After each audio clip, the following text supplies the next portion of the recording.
Hi, welcome to the September 28th, 2021 Club Cubase live stream. We'll get started in just a couple minutes. I'm going to go do a quick audio test and make sure everything is coming through okay.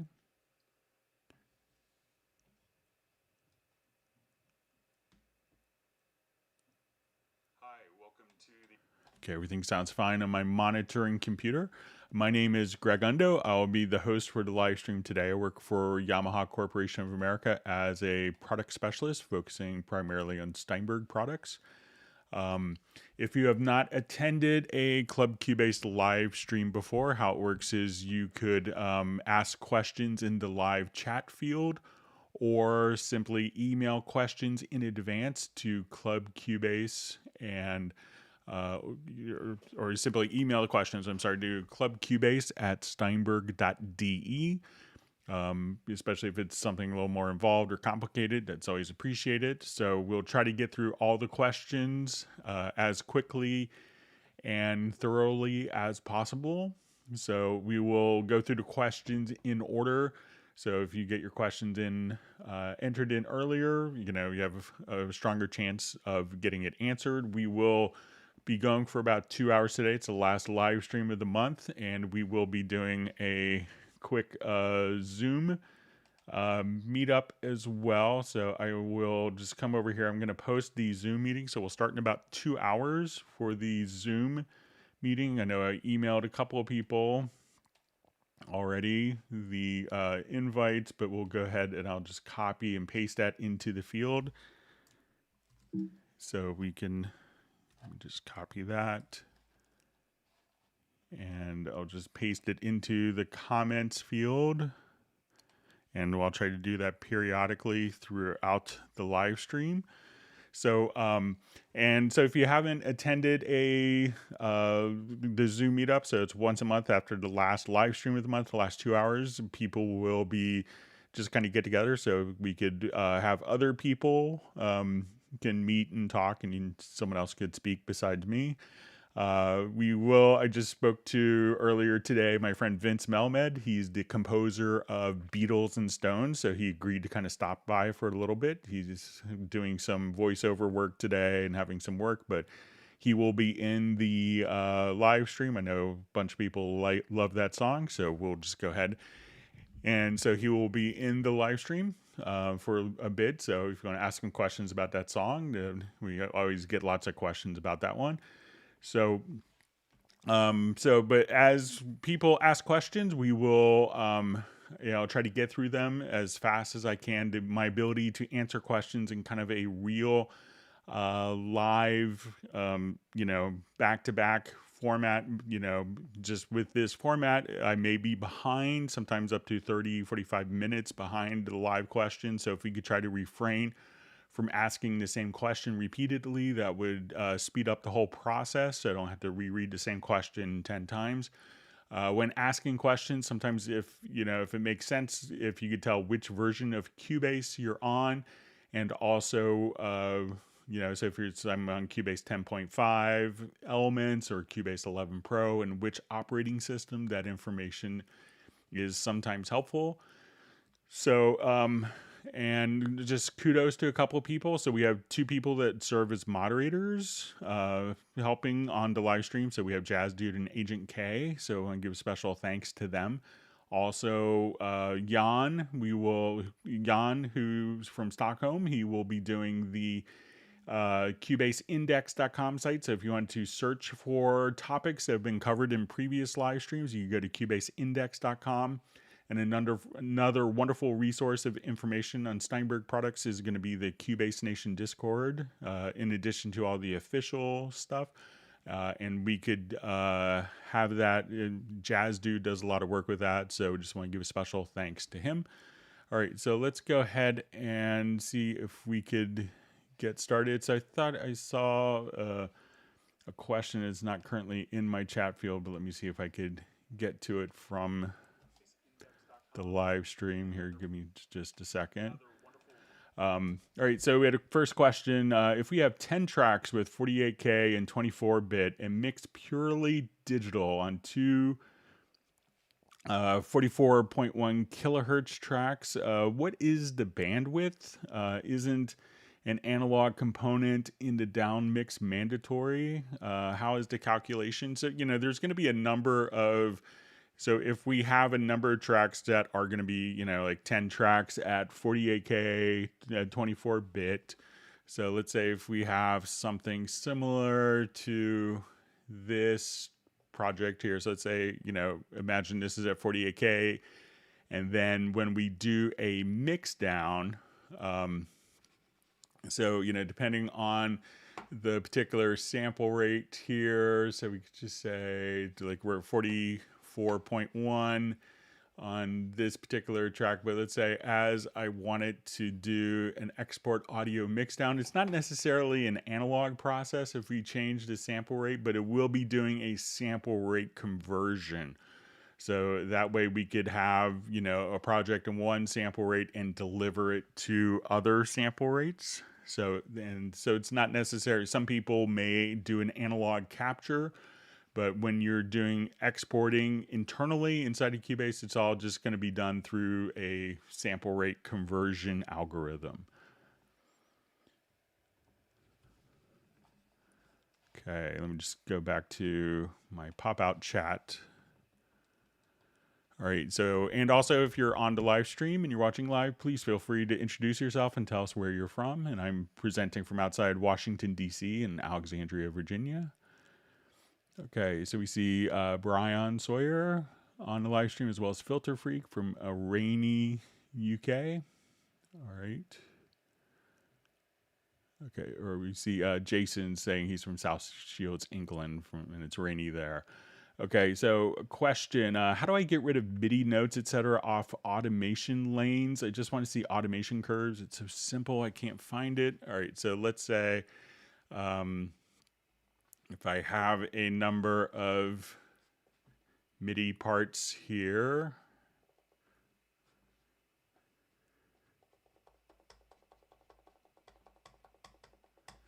and I go to open an automation lane for this particular note. So, right now I could just see just solely the automation lane without the events. But if we go to the automation panel, and we could hit F6 for this. So let me just hit the correct key this time. And go to settings. And at this point, we could say show data on tracks. So if I have data on tracks, I could see kind of the MIDI notes here. So if I just wanted to see my automation without the underlying MIDI, so once again, you could just go to the automation panel or just hit F6 and you could access it from hitting this edit for the automation panel and go to settings and then just uncheck show data on track. So you can see the MIDI there when it's checked. When it's unchecked, we just see the automation data with no MIDI information. All right, so we have a question. Having Kontakt 6 instrument audio dropouts on waveforms after render and export in both Cubase and Nuendo 11 works fine in standalone. Kontakt 6 Pro Tools and Logic clean install did not work. So, I know that there is recently just a update to Kontakt. So make sure that you're running the latest version. It'd be interesting to know, and this is from Frank, if it does it with all libraries or just like if you just did it as one particular library. So if it's the same exact data that you're taking into the other programs in Pro Tools and Logic aren't running the VST version as well. So there could be some differences there. But I haven't really heard of too many audio waveform dropouts, but see if you do that same particular track, perhaps to a different instrument, to like a Halion sonic instrument and see if you get the same, behavior or if you get isolated to just Kontakt 6 instruments or to other instruments inside of Cubase. But it seems like Kontakt has been known to do this with some libraries. but I don't use Kontakt a lot. Okay, so we see just a feature request. So we have a feature request for the option to alt scroll wheel for vertical zooming without using auto hotkey in a complicated script.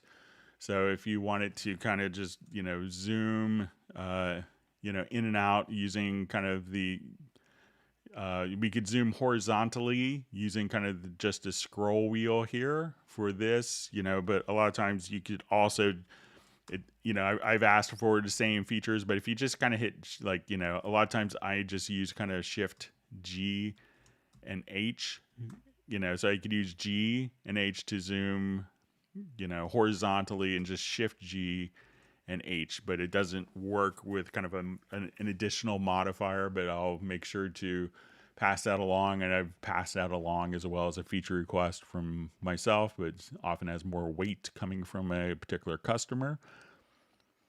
All right, and we see Jan from Stockholm is on the live stream, as well as Dallas LaRue from Las Vegas, and Soren in Sweden, and Uno Momento in Finland.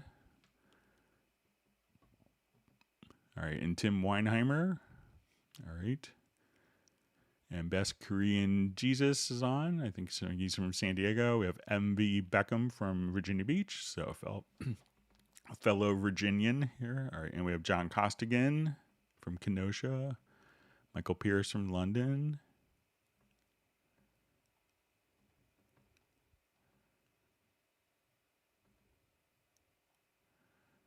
All right, we see Pablo from Galicia, España. All right. So we have a question, why can't we buy Voice Designer? So Voice Designer is one of the plugins that comes in Nuendo. So if you wanted to do it, and it's kind of more for, the intention is just to have it for doing, especially for game audio. Voice Designer is something that can turn a human voice into kind of a robotic thing. So currently it's a plugin that's incorporated with Nuendo and not in Cubase. So if you upgraded to Nuendo, you could have it. But I'll make sure that, I'll let people know that, Cubase users want to have access to it.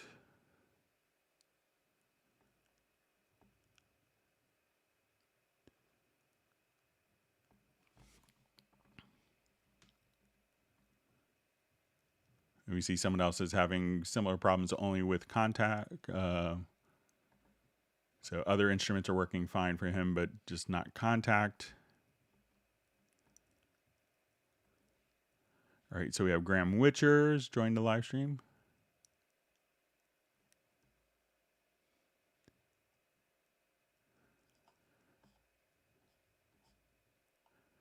Okay, so we have a question from Michael Pierce. Could you demo how to take a piece of audio with varying tempo, detect a tempo, and conform it to a single fixed tempo? So let's show that.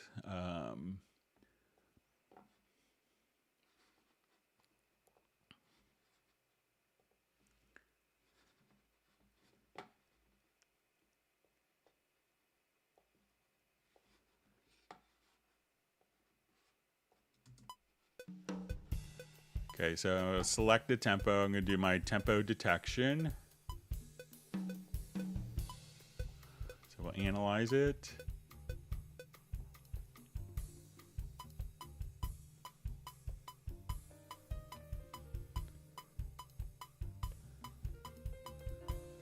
So, and you don't necessarily have to do this step, but I like to do it anyway. So I'll just come over here and say we're going to have our downbeat directly at this measure. So let's say, okay, we're going to have our pickup notes. So now what I need to do is to select the file, go to my audio menu to advanced, and this is probably the step you forgot, Michael, and just say set definition from tempo. So we could store this metadata. And what this is basically doing is taking the tempo changes and storing the metadata in the project, or we could save it into the audio file itself. So as soon as we do this, so we have varying tempo here for this particular track. So if I wanted to be a steady tempo, I would just turn off the tempo track. And now I could just have it play back a steady.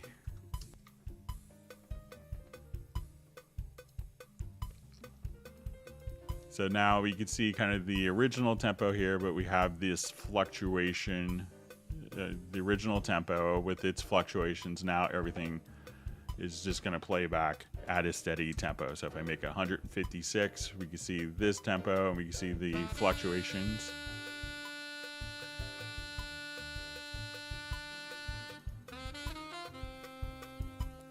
So that's all you had to do, Michael. So try that last step that you're probably forgetting is just selecting the file, selecting the event, advanced, and set definition from tempo.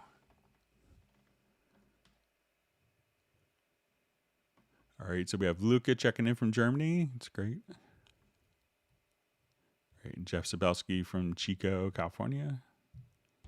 All right, we have Randy Lee from Texas.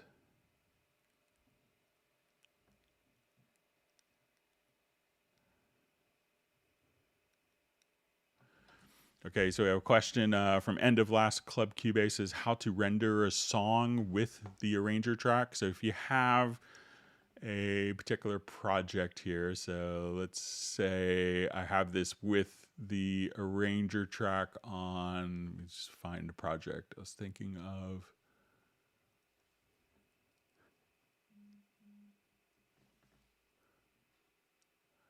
That would still be in.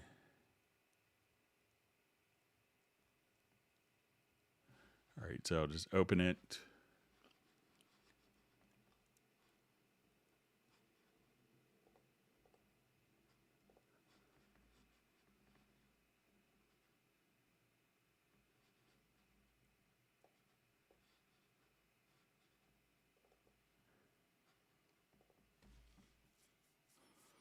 Okay, so before we would render a particular track, you know, let's say if we had this all set up for a play order where it's going to be playing back non-linearly. So what this will do is actually just kind of, and we get to kind of the end of a section.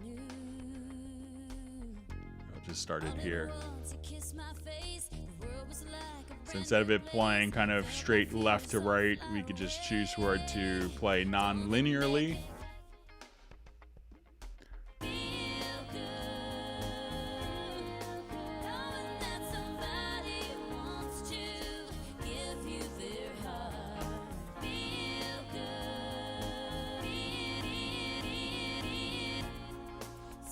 So if we wanted to now export this with our play order, what we need to do is to flatten a chain. So I'm going to select the play order track and we'll see this little edit button and just come right over here and choose to flatten a chain. That will take our non-linear arrangement. So I'll just come over here. We'll just do it in the current project. And I'll say flatten chain. And that will automatically take our chain and just, you know, take what was the arrangement, and at this point we'll just automatically create a linear arrangement, and then we could export the file with all the changes. So what you need to do, Brian, is just come over here and click on the edit channel settings for the arranger track and then choose to flatten chain. So you could have it automatically create a new project when you go to the flatten chain, or do it within the current project as well. All right.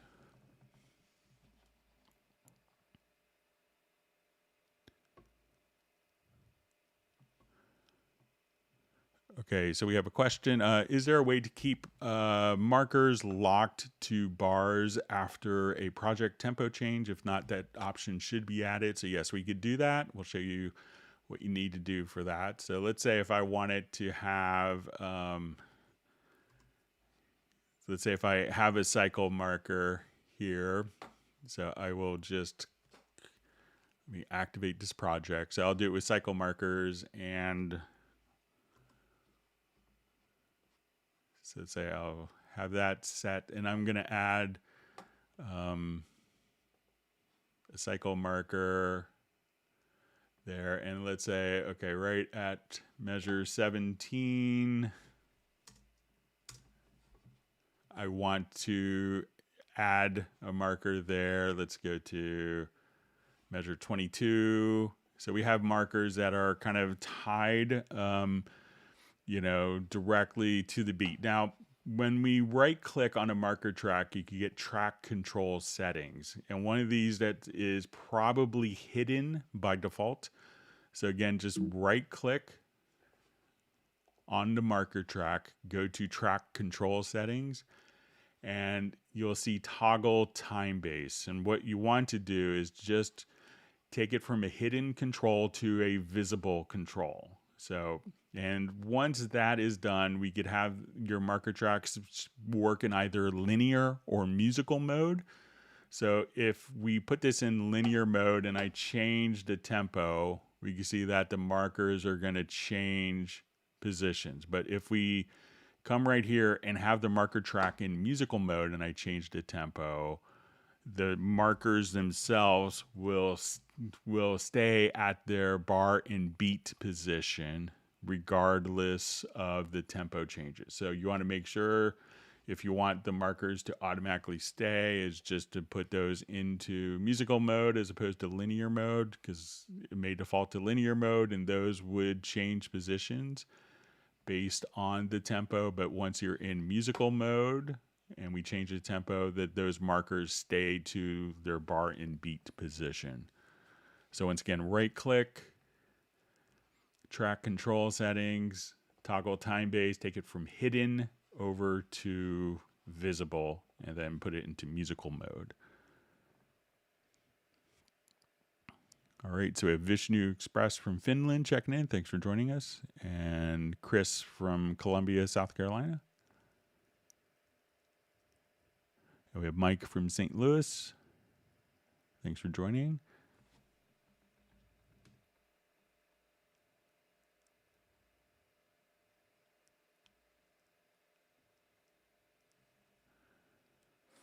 All right, so we have a question from Dallas LaRue.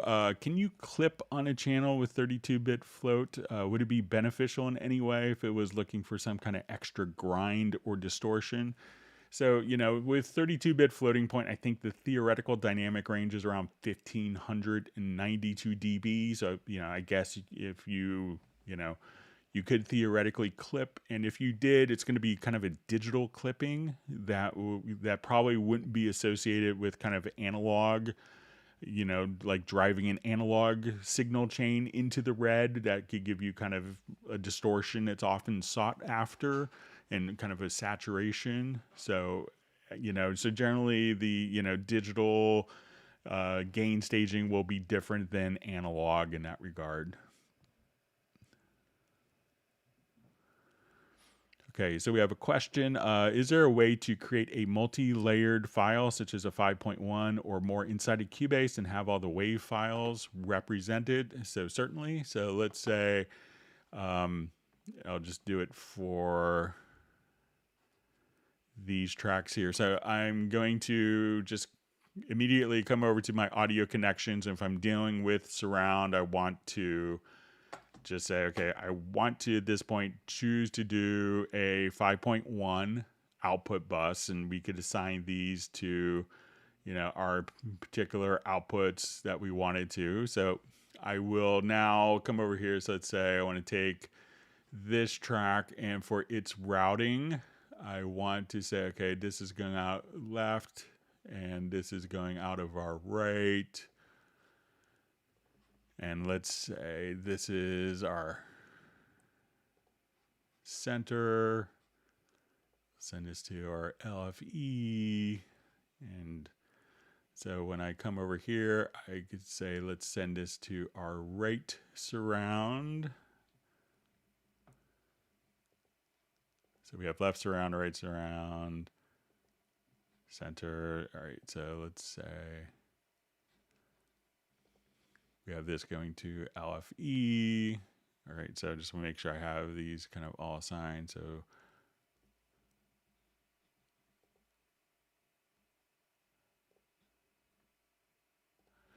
okay, so I will take kind of these files here, and now we could export these. So we're going to export, I'll do just a portion of it.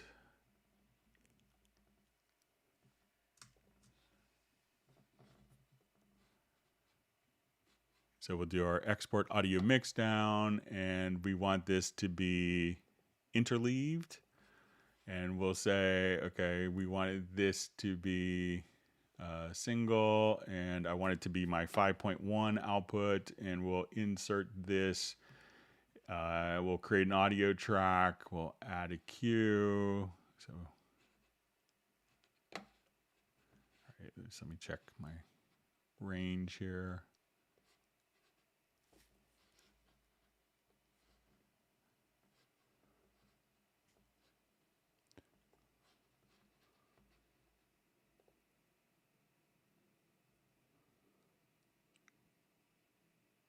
And this needs to be done in Cubase Pro, which we'll have. So now we have everything done. What we're going to have now is a 5.1 interleave channel. So this would contain all of your files directly here. So if you double click to look at it in the audio editor, you can see all 5.1 channels. So this is one audio file that's a 5.1 interleaved file.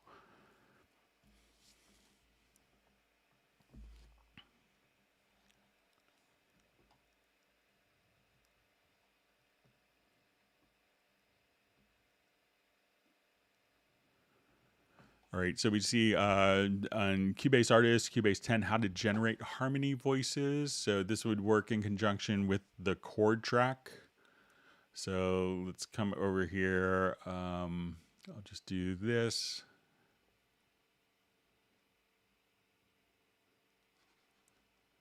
Okay, so I'm going to generate kind of the chord track based upon the notes that are being kind of utilized in the piano part. So I will just go to my project menu. Let's go to the chord track and create the chord symbols.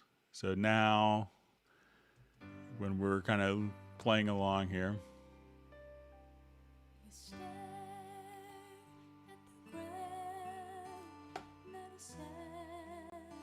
so now we're going to just make sure that we've kind of done a quick Variaudio analysis of the parts. So as we're listening. All right, so now I want to just take that particular part right here. So I wanted to add harmonies there. I'm going to go to audio to generate harmony voices. So let's say I just wanted 2 harmony voices. We could do up to 4. And now this will make the harmonies in the correct.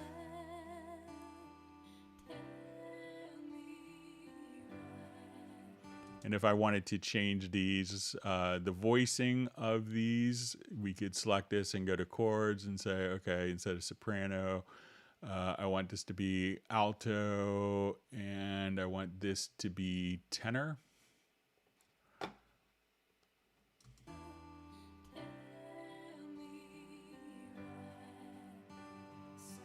So that's how you could generate harmony voices with that.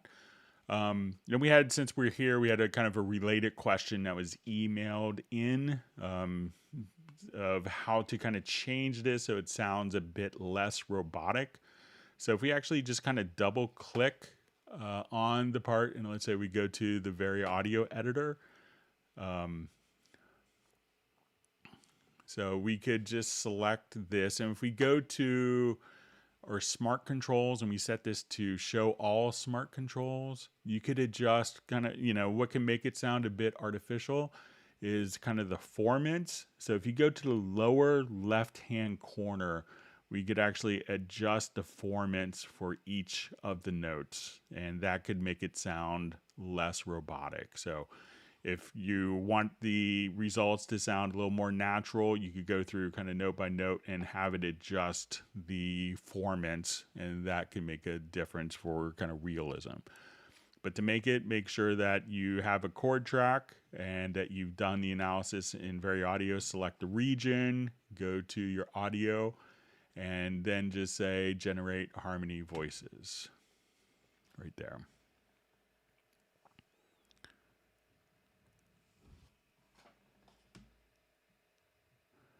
All right, so we have Josh from Orlando checking in and Daryl from Oakland.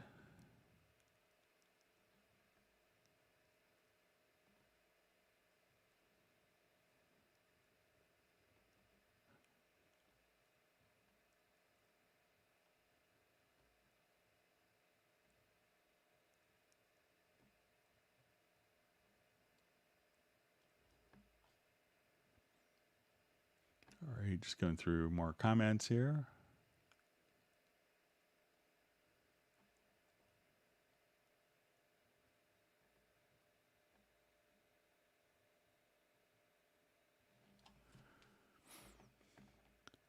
All right, and we're just seeing, so Frank is just saying problem seems to be between Cubase and Kontakt 6 connection as far as he could isolate. So I know Kontakt has just done kind of a big update recently for, finally adding VST3 support. So there might be some, components with that. So.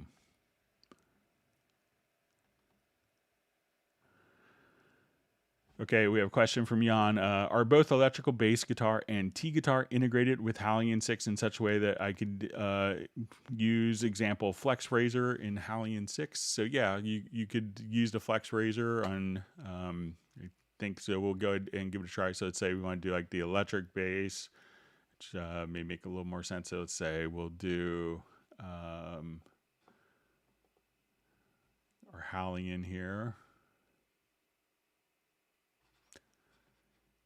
And I'll just open up an electric bass preset here.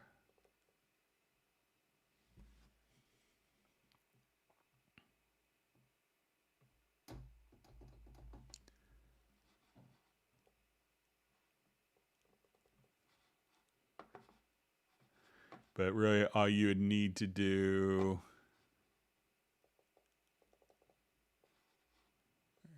I'm just going to check my connections real quick.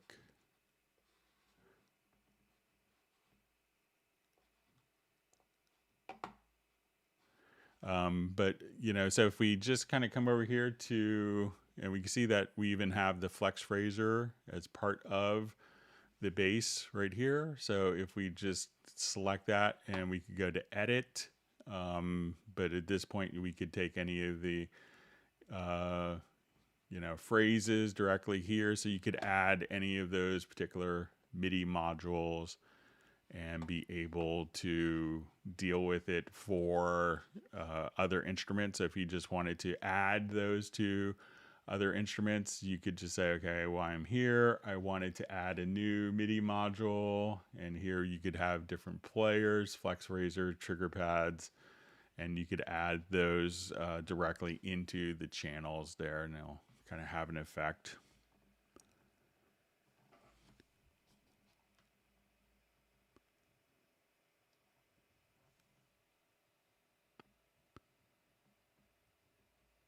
All right, and we have Mark Rabin joining from Montana. Glad you can make it.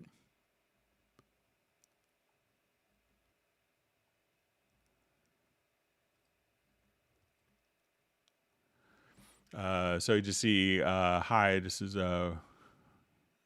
Radha from India. Will this tempo automation work with Cubase 11 elements? I don't think that will be, that Cubase elements doesn't work with that. So doesn't have that particular functionality. So it's going to be a Cubase Pro thing.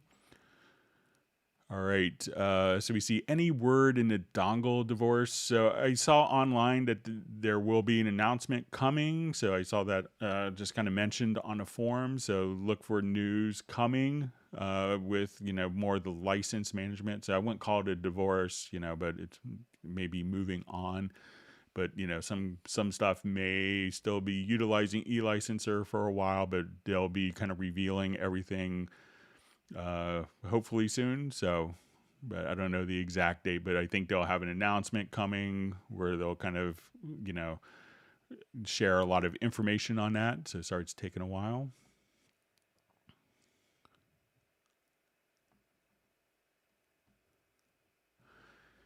Okay, so we see, hi Greg, is it possible to select all tracks with MIDI data and put them in a new folder with a macro? Okay, so let's go ahead and, All right, so let's say I have a lot of MIDI tracks.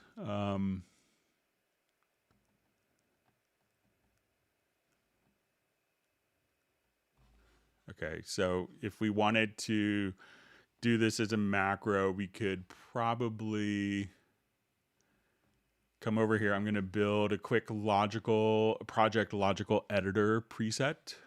So I'm going to say, let's select all tracks that are MIDI. So I'm going to say, let's select container type equals to tracks, and the media type is equal to MIDI. So I'll come over here. I'm going to select all those particular tracks. All right, so I'm going to save this as a preset. So I'll come right over here, click on the plus sign.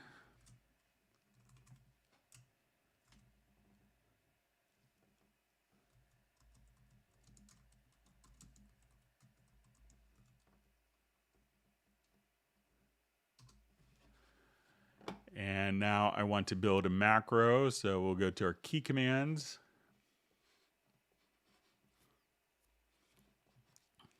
And we're going to say, well, first I'll show macros. We'll do a new one. So say MIDI tracks to folder.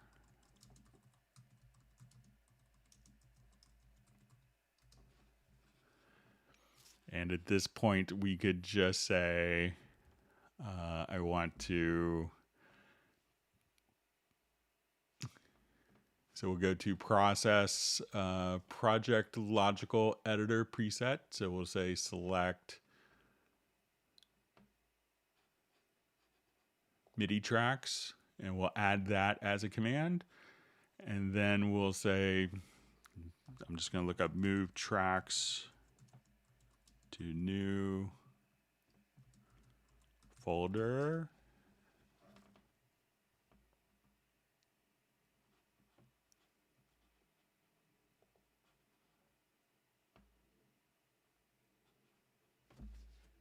I'll just look up folder here.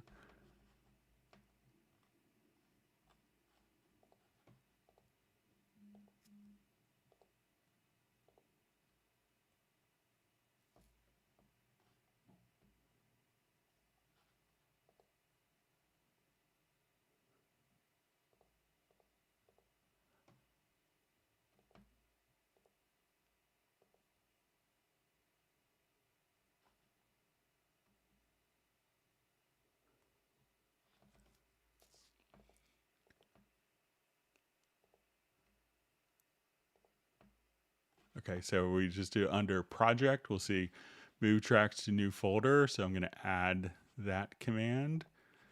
So we'll just come right over here. So I'll close this and we'll go to macros. All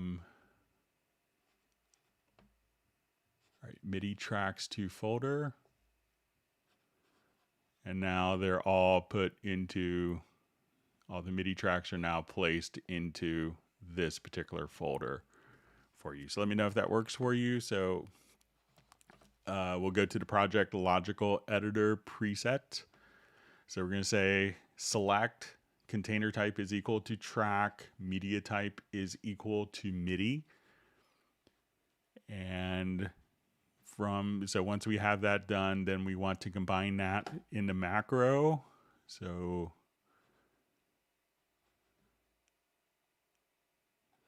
we'll say MIDI tracks to folder. So we'll have this particular project, the logical editor, which will select all of the MIDI tracks, and then the selected tracks will go to project and move selected tracks to new folder, and that will place it in the folder for you.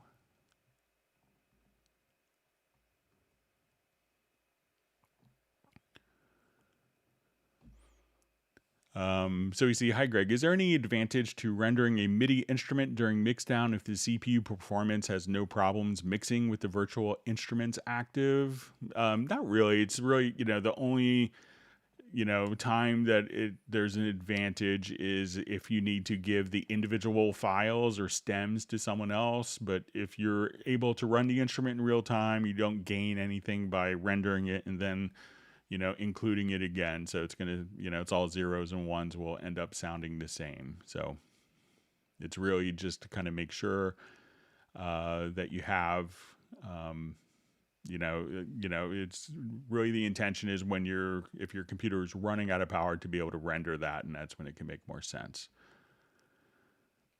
All right. Hi, Greg. Is there a way to export? Question. Is there a way to export different wave versions of my song in the same queue, like one with the master on and the other with the master off? Okay, so let's say we want to do an export queue. So there would be two separate queues. So I would just come over here. So if we wanted to export with and without master effects, I could come over here and just say, okay, I want to export my stereo files and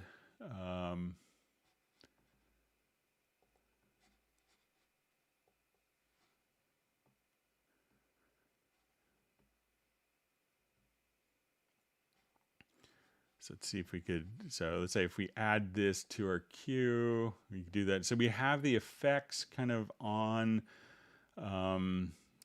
the effects could be, so let's say if we just choose multiple and do stereo out here, so we could just say disabled dry. So, if you wanted to just include like the groups and sends, but not the master effects, so put it on multiple and only choose the stereo out, and under effects, don't include the master, but just do the groups and sends, and then add that to the queue. And see if I have the vocal. Yeah, we could uncheck that. So I'll remove this from the queue. So now we could have this be our, so I'll add that to the queue. So at this point we could have our normal mix down as a single file. We could choose multiple and then select the stereo out. And then in the effects, if you don't want to include the master processing, like the inserts and EQs and channel strip on the master bus, you could just choose for it to just do groups and sends, what they call the CSP settings directly there. So at that point, this will have everything. This will have everything except for the effects on the master bus. So two different queues.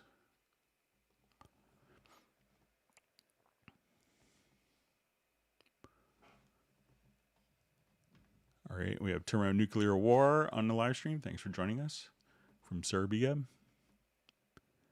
right, we see Agent K is on as well.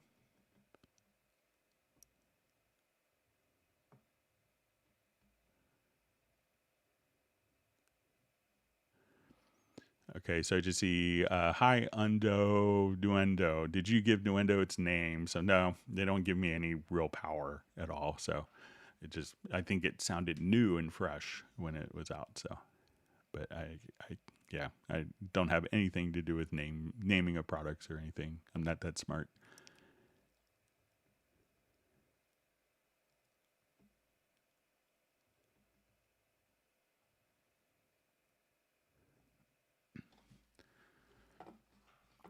Okay, so we have a question from Jan. Groove Agent 5, when using multiple slots, example slot 2, how to drag pattern to track MIDI to. Can Greg show how to drag the pattern to MIDI track for different slots? I think I missed a lot, so let's go ahead and get this set up.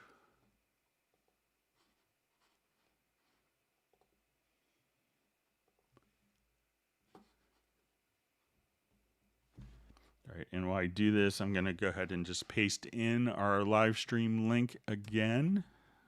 So we hope that everyone was able to make the live stream coming up in about an hour and 15 minutes. So let's come over here to our instrument track. So say we have Groove Agent SE, or I'm sorry, the full Groove Agent. So something that could be, that could be confusing with is you may start with one agent, and if they're all playing, at this point, you know, we'll say, okay, I want to do maybe kind of like a hip hop kind of project here. So we could think of each of these as kind of being, we'll just say, okay, some patterns here. So let's say as we're playing, so let's see why we're not.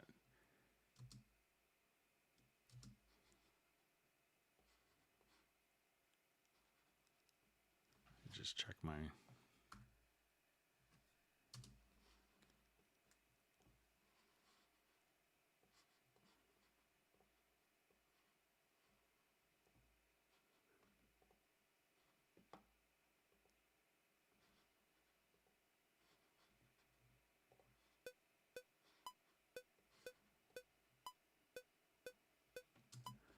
Okay, so not sure why I'm not hearing the instrument, but so when we do this, Jan, think about this is when we go to load a kit with patterns. So let's say, you know, while I'm here,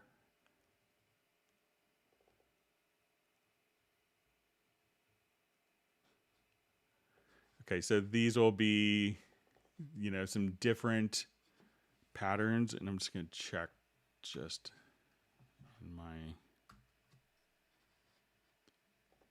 main mix console window here.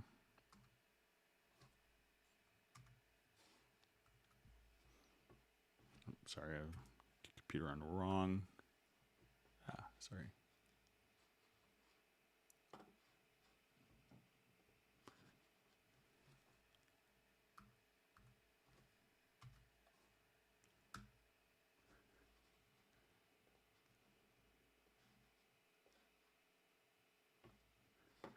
Okay, so when I just come over here real quick, what we want to do is to make sure, like, if I have this pattern, so I could drag like a pattern here from this, and this will be MIDI channel 1. So if I wanted a pattern to go to a different agent, we may just have to add a MIDI track, and at this point make sure that this is going to agent, you know, and if we just select this and add a MIDI track, this will automatically increment the MIDI channel, and now you could drag the patterns over. But if you drag like a pattern for and put it onto the wrong MIDI channel, that may not be mapped to the correct agent. So this is going to be MIDI pattern 1, 2, 3, 4. When you first start Groove Agent, you may just have one pattern. These can play, but if we're sending MIDI destinations to it, we may have to add MIDI tracks and route those to Groove Agent and to the appropriate MIDI channel. So I think once you do that, I'm going to see if I can restart my Cubase, get my instruments to come back. Not sure why they're acting up, but bear with me just a second.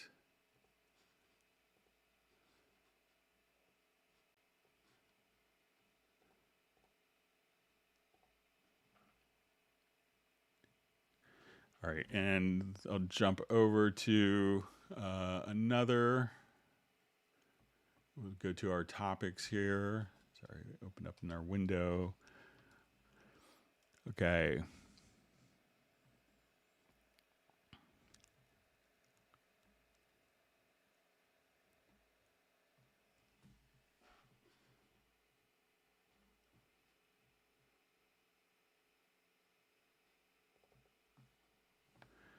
All right, so we just see question from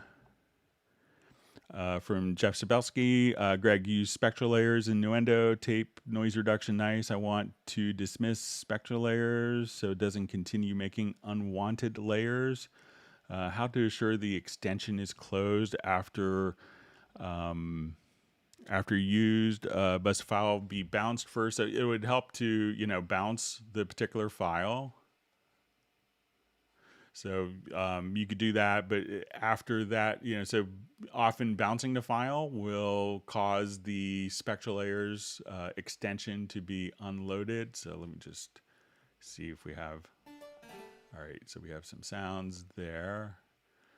Okay, so, but let's say if I take this file here and, so I will go to my audio to extensions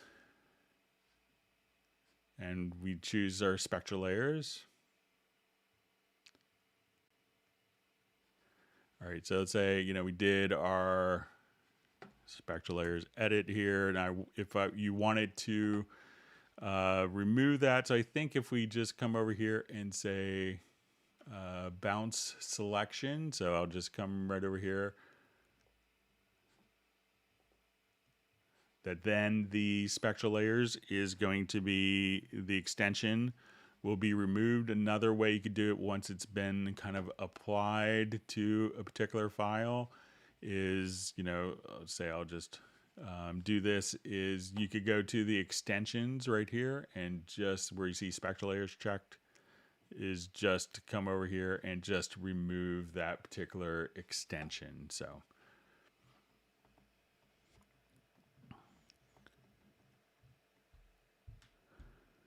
all right, so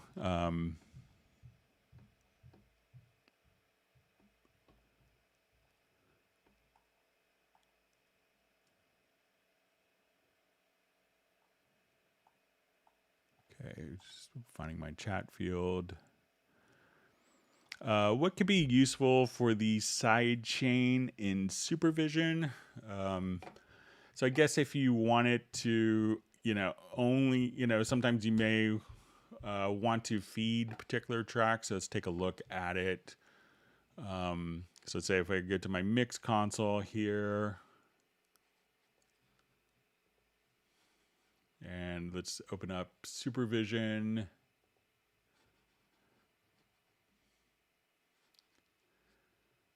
Okay, so let's say if I was all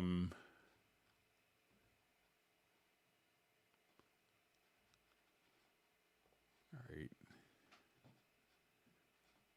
I'll just do this on another project here. So I think one thing that might be useful for, let's say if I have this project open,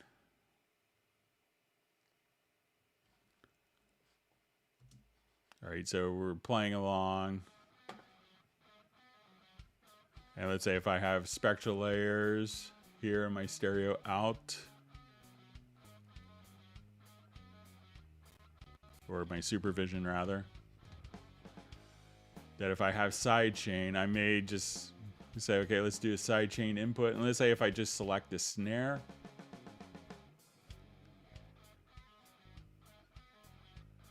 and let's activate the sidechain.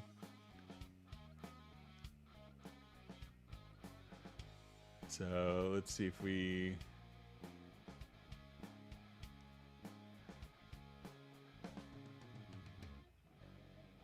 all right, so you could do kind of a left sidechain.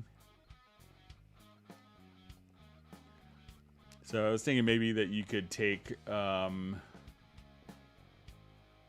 like maybe different instruments and feed it into there. So if you wanted to only see like the snare without having to do that, but doesn't seem to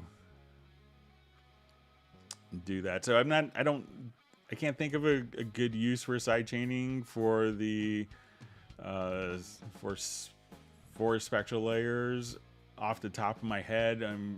Probably if I think about it a little more, I could probably have maybe read up on some of the uses of it. But nothing is really kind of jumping. I thought maybe you could, you know, easily sidechain to different sources, and maybe while you have it in the stereo mix, that you could say, okay, now I want to go to the snare or this or that tracks and isolate it. But let me just make sure that we have, let's say if I go to my sidechain here and activate the sidechain, and let's say I just want to see the kick.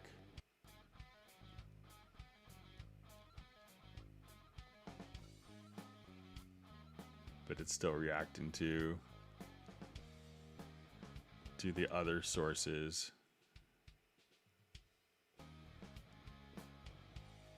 So I don't know kind of off the top of my head, but I could do some research on it and probably have an answer for it next live stream. Pablo, sorry about that.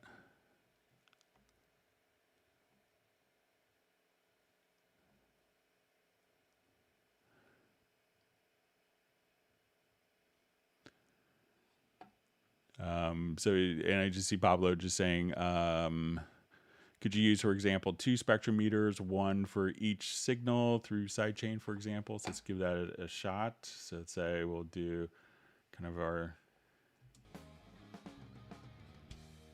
and we'll add another one here.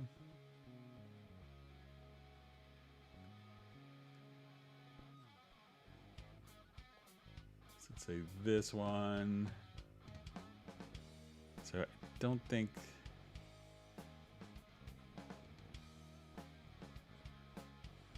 so let's say this one, if I wanted to sidechain to,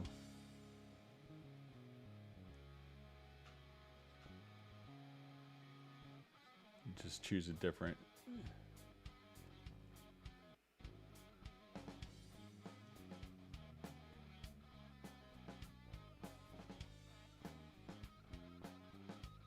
So it seemed kind of identical.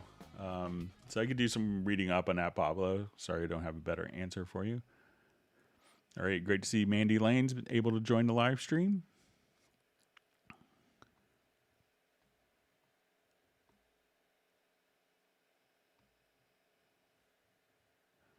Okay, so we have a question from Matt Elliston. Hi, Greg. Cubase 10 Pro. Can you please show me where to check the MIDI settings for which would cause a MIDI controller to play out of standard tuning?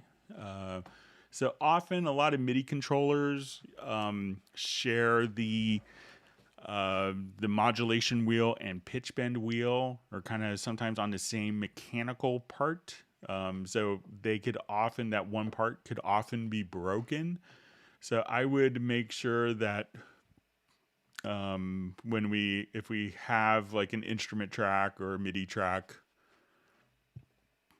and we have this set up, so it could be that often what happens is the modulation wheel may actually be kind of transmitting data, and we see this as controllers age, that the modulation wheel will just kind of be, it's like, I'm playing my piano, it keeps, it's out of tune. Why is it out of tune?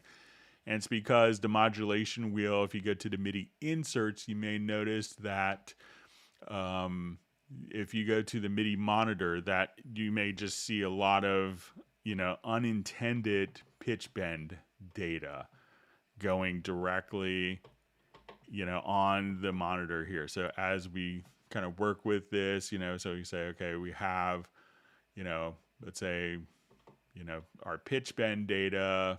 So as soon as we have our pitch bend, at this point, your controller may be spitting out pitch bend. Now, if that's the case and you don't want it to be spitting out pitch bend, you could go to preferences just as a control and go to MIDI filter, and then on record and through, try, checking pitch bend. So a lot of times, that part of the MIDI controller where it's sharing the mod wheel and the pitch bend wheel may be it's something that frequently breaks.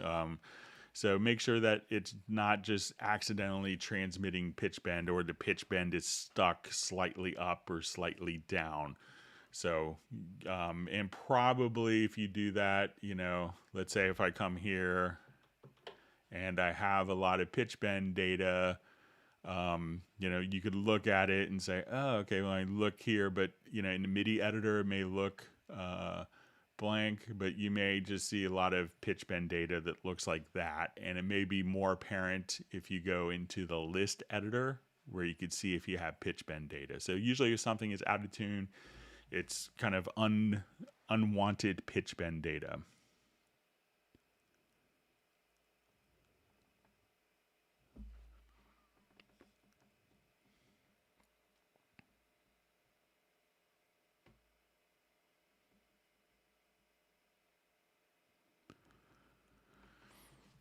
All right. All right, so we have a question. Sorry for hitting my mic from Jeff Sabelski. Hi, Greg. Many times I select with the range tool and need to make it a clip for its own volume edit. How can I make this selection and command the two cuts without using the scissors tool? So if you just kind of come here, so let's say, if you're doing like a volume change, if it's going to be like for automation, you could just do it directly in the automation lane. So let me make this larger. So I could select a range here within the automation with the range tool and just kind of bring that up, and you could choose to tilt. If it's going to be on like for clip gain, just come there and hit Shift X, and then you could make the cut. So you could have kind of the range tool selected, hit Shift X, and at that point, when you go to the top, one of the things is if you have the combine tool, I could just come here, hit Shift X, and then when I go to the top, I could do clip gain just like that. So that's a handy keyboard shortcut to be aware of. Just Shift X, and that will split based on the range, and you could adjust there. Or if you're in automation, just say, okay, I wanted to take that automation range, or I wanted that to, go up, or let's say at this point I wanted to adjust my Bezier curve. We could do that all kind of directly within, the automation as well. So there's a couple quick ways, Jeff.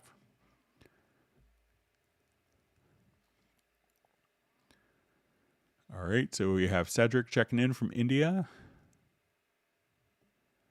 Thanks for joining.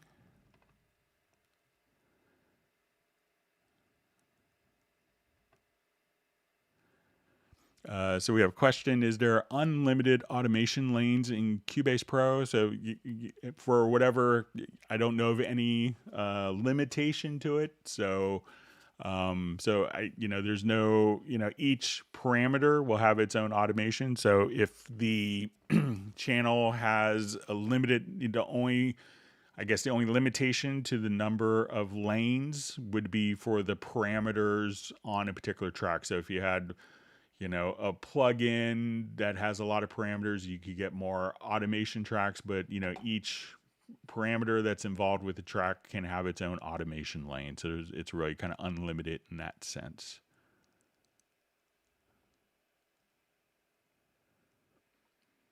All right. So we see Jariath Quinn checking in from England. He's also giving Cubase Junkie and Mandy Lane kudos for delivering quality productions. Thanks for doing that.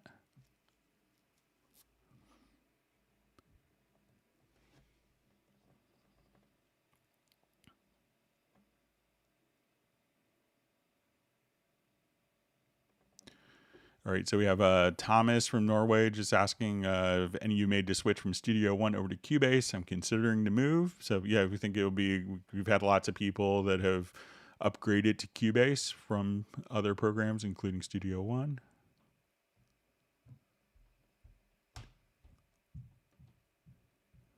All right, so we see from Chris Halion, cheers to the Steinberg dev team, to all their hard work on dongle issue and Apple M1 native compatibility. Super challenging to tackle all of this in such a full-featured DAW. Can't imagine. It's pretty involved. So you're right. So thanks for recognizing that. I'm sure developers will appreciate it. It's a lot of hard work, any new operating system. So.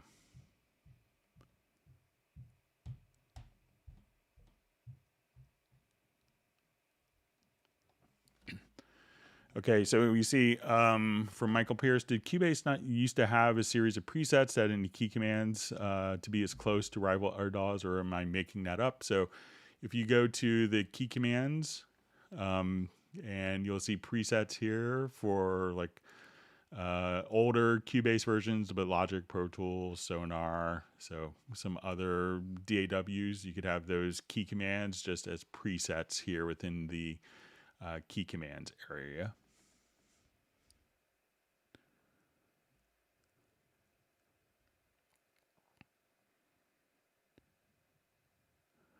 All right, so we have Razel checking in from Denmark.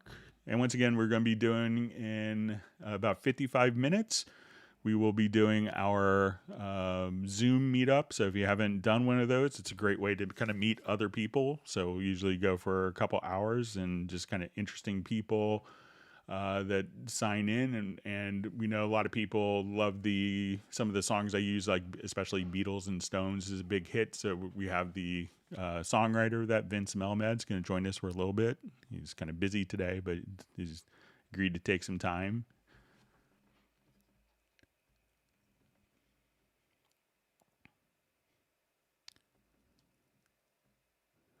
All right, so we have Pindo checking in from Indonesia. Thanks for joining us. Realize it's probably very late there.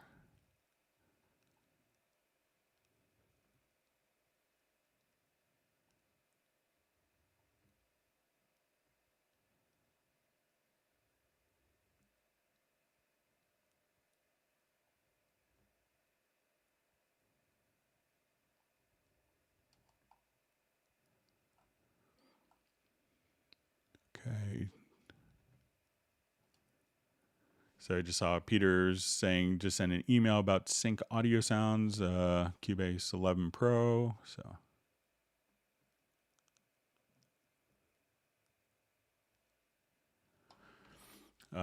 yeah, so if it's a quick question, you could try to ask it in the live stream here, and we'll try to get to it.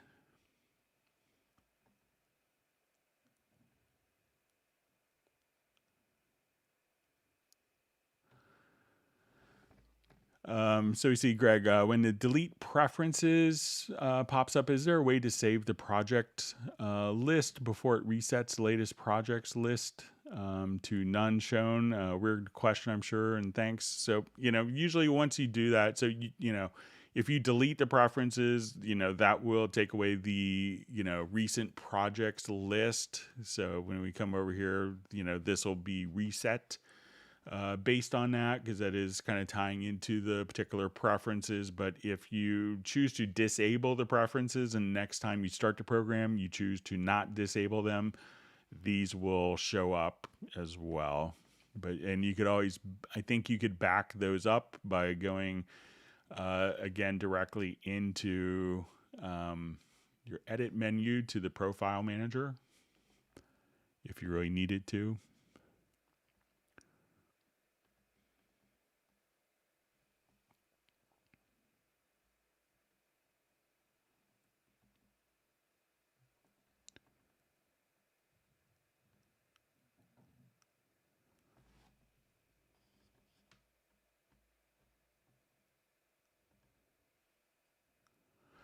Okay, hey Greg, is there any way to attach a default color to a specific VST instrument? For example, Groove Agent is always red and Serum is always yellow. If not, that would be an amazing. That'd be amazing for a future update. So I think if it's maybe saved as a track preset, let's give that a try. So I'll add an instrument track. So if I want it to come here, I could say. Okay, so let's say I think I have like this little towel noisemaker. All right, so let's say I want it. Let's see if the track presets are maintained. So let's say I wanted this to be red, and let's say save track preset.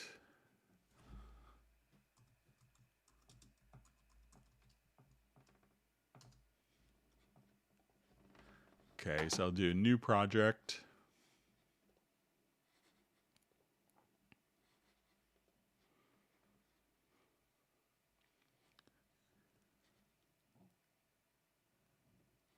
Okay.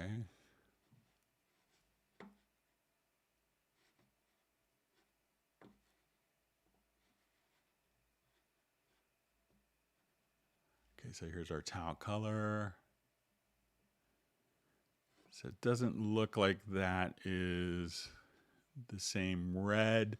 So I think what you might also be able to do, and if you wanted to do that, so I don't think it's going to save a default color, but you could assign it, I think, in a project logical editor. So let's say I add an instrument track for Backbone. Okay, so I have Backbone and we have just this particular thing. So I could say transform, and we'll say container type is track, and this could be a little, involved to do, but let's say name equals backbone, or we'll say name contains backbone.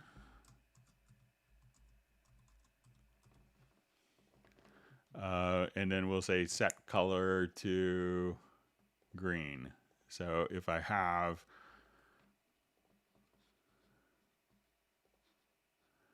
so when I do this and I could just say any track name that contains backbone, set it to this color. And you could make, entire preference presets for this. And then store that in a macro. So anything that's Groove Agent, make it this, anything, and store all those as presets. So I know that's involved, but if you do it once, you could just execute a macro and colorize your channels based on those particular colors.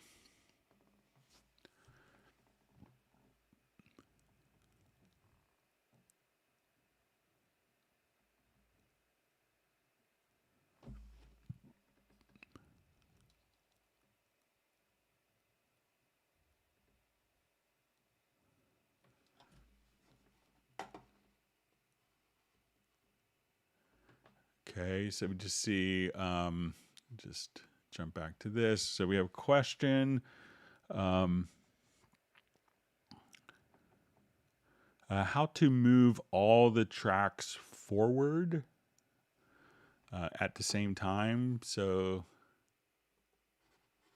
right, I'll just revert this.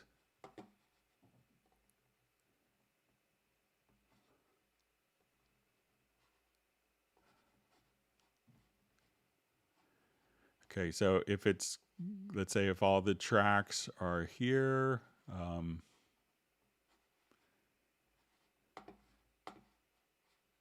just do it with another project here quickly. Let's see if I have it in my recent list.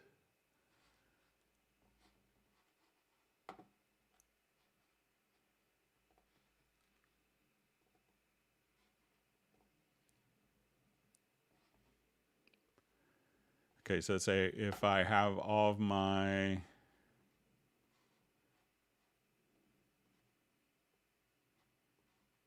tracks here, so I'm not sure if it's just like, selecting all of the tracks and moving it like forward like that, if that's what you want to do. So, you could just kind of select. If you have multiple tracks, you could also just assign these into a folder. So you could say, move selected tracks to new folder. And then if you wanted to just, move the particular folder, all the tracks within the folder can automatically just move. So let me know if that's what you want to accomplish, but if not, just let me know.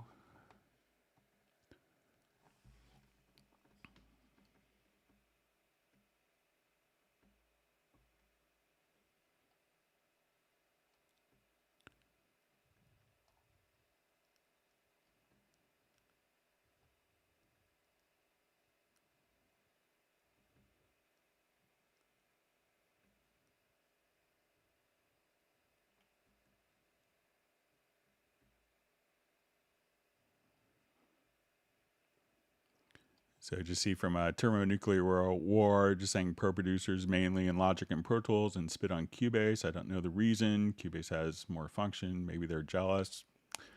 Well, I think the one thing that you'll see if you're a Cubase user, you don't have to run another program for MIDI or another program for audio. So. All right, so we just see from Dan Freeman, Greg, how do you add a USB mic to Cubase? So, if you have a USB mic, ideally you want a mic that has a headphone out. So if you, want to come over here, if you wanted to add to record, like for a portable thing with your headphone mic, just go to your studio menu to studio setup, and then you can just come right over here and, like here I have, let me see if I could if I wanted to, switch it to, see if I, but you would just see it as a device right there. Sorry, just, so, but if you wanted to add a USB mic in addition to your audio interface, you would have to use either an aggregate device or to use something like on the Mac platform, or use ASIO for all on the Windows platform.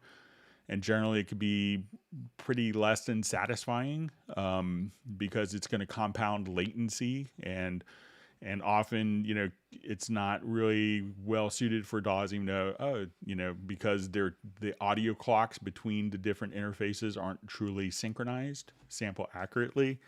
So that's why you can't necessarily just have an audio interface and then add a USB. But if it's just using like a USB audio interface for a portable recording scenario, like I have a Rode USB mic that sounds great, I could just come over here and just, choose the Rode mic as the driver.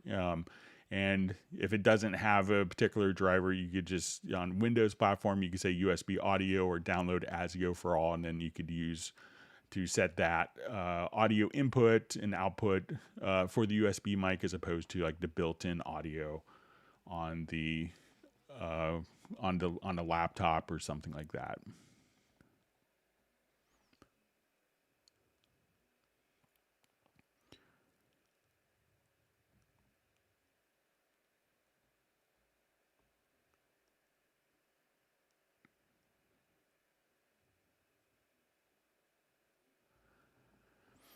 All right, so we have another question. Use a VST instrument randomly. The audio will stop coming from the instrument to the point I have to re-add the instrument on a new channel. This also happens to Kontakt.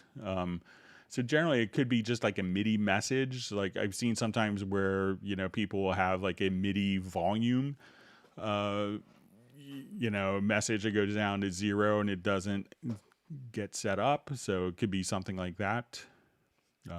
But I just had it, I think mine was just when I set up my 5.1 bus.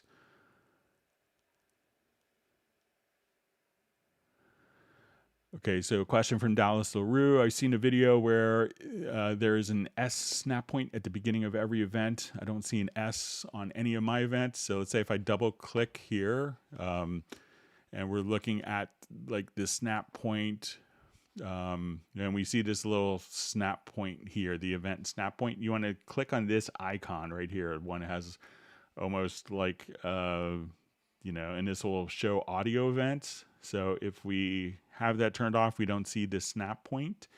If we turn on, and we could just see kind of just to the right of the algorithm for stretching. So if you just come right over here and show the audio event handles, then the snap point will become visible.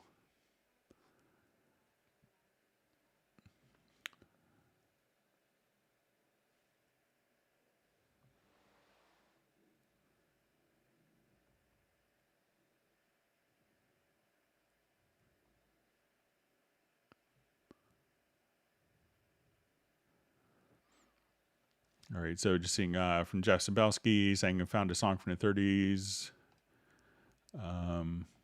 Sorry, let me find it again. My chat field just jumped on me.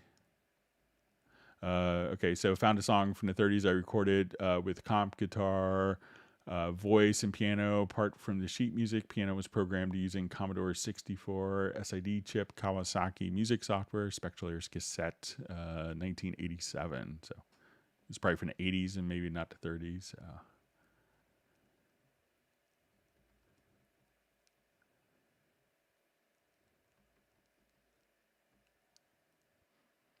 All right, so we just see, will Cubase work with Windows 11? So I think Steinberg just announced kind of an official statement that they're not recommending people jump immediately to Windows 11. I think there's a lot of people running it currently, but it's a pretty extensive quality assurance test that goes on. So it's still kind of in the process. So, you could kind of do it at your own risk, but, if you're kind of making a living from your DAW, you might want to wait a little bit till things get sorted out. All right, and we see Sable Winters is joined the live stream, so glad you can make it. And just for Sable, we just want to let you know that Vince Melmed, the writer of Beatles and Stones, will be in the Zoom meetup. So he'll be in for a little bit. So I was thinking of you, and I asked him to join us this afternoon. All right, and we have Michael Teams from Weatherford, Texas. All right, joining us. So now he'll commence with the virtual free ice cream. Always great.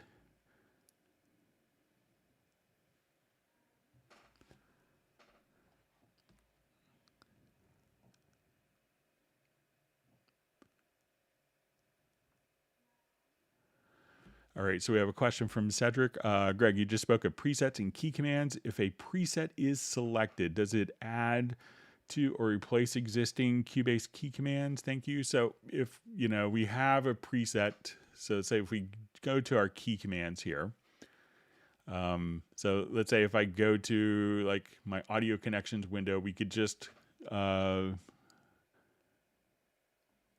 if I had just come over here, let's say if I add a key command, let's say I do Alt Control Shift F4. So what I want to do is just come here.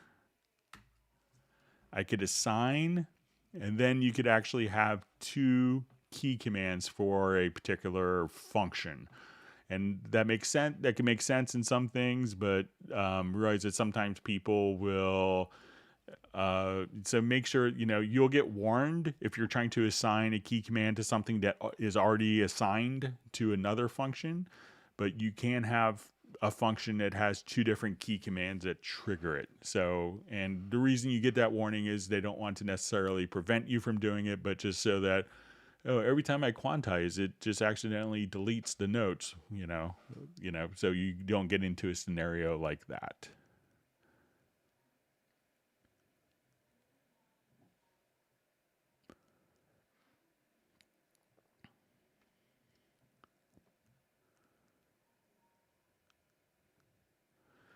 Okay, so we have a question from Donnie Tarbert. Where should projects be saved? So when you're starting a particular project, what you want to do is just come over here and just have just come right over here and just prompt for the project location. So as we do this, we could just create like I created. I usually have different project folders for each live stream.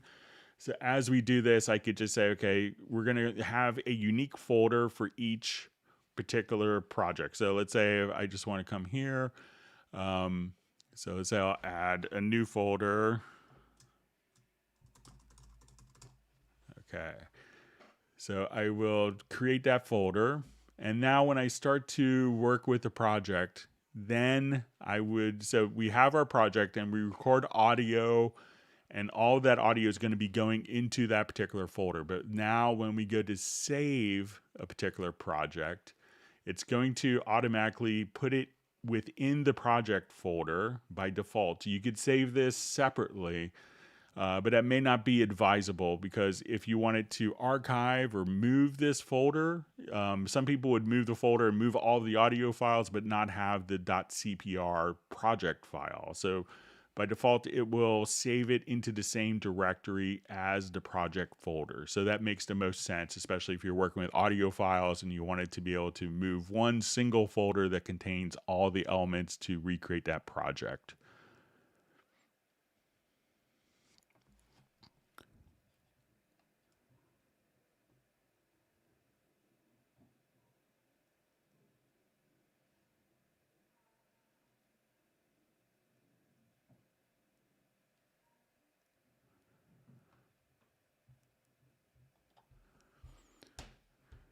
Okay, so just see any way you could pass along a tip to development to be able to assign and open all plugins on selected channel to a key command. I don't love using the Option Shift click to do this. Thanks, Greg. So I'll pass it along.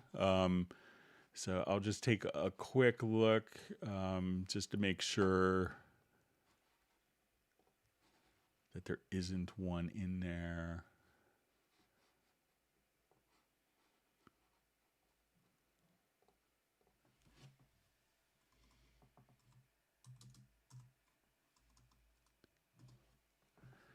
could be nice for different control surfaces.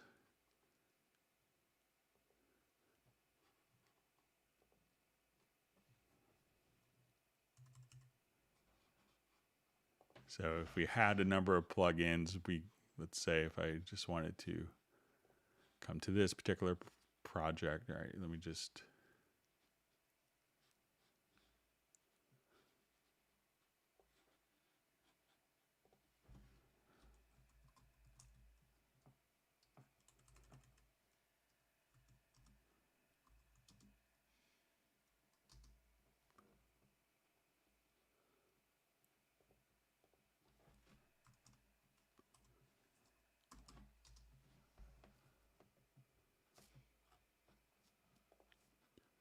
see if there's a show all.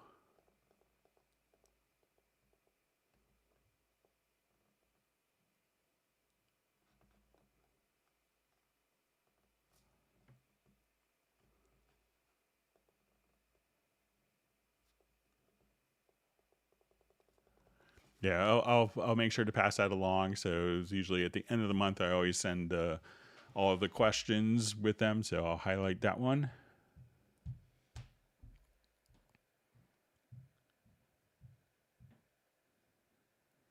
All right, Mark Rabin wants people to smash the like button. So if you learned a new tip or trick, make sure you do hit the like button, and also if you haven't subscribed to the channel, make sure you do that.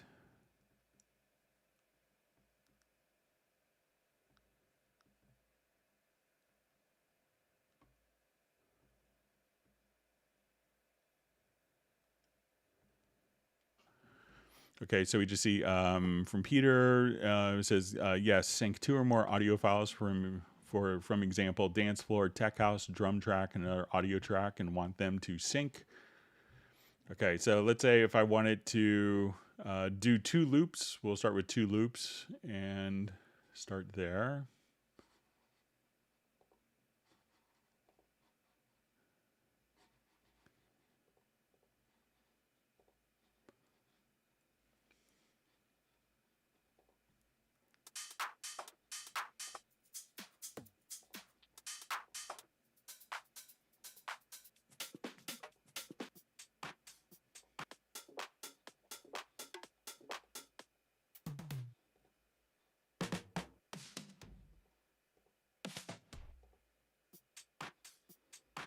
Okay, so let's say I have this audio file here, and we want this to, so first off, if I want it to be, we can see that this will be 125 BPM. So, and my project now is at 120. So if I play with the click activated, we'll hear that this will be slightly off.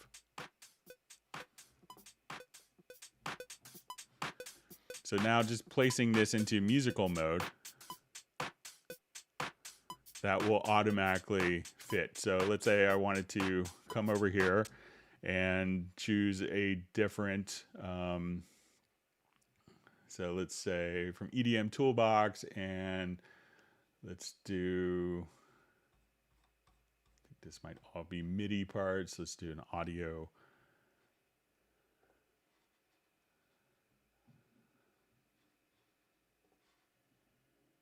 So say hip hop vault, and I want this to be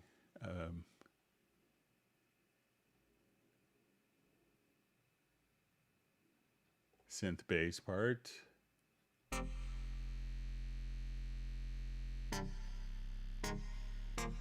Okay, so let's say I drag this in. So even though, and what we want to do is just kind of place that into musical mode again. And now as we play,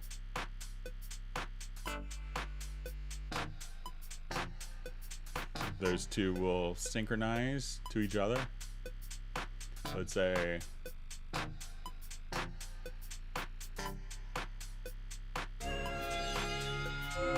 so like any file that I would just kind of drop in, as long as we're kind of doing, different.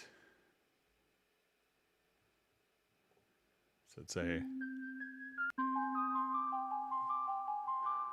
So now as soon as we put this into musical mode, that's automatically going to just play directly in tempo.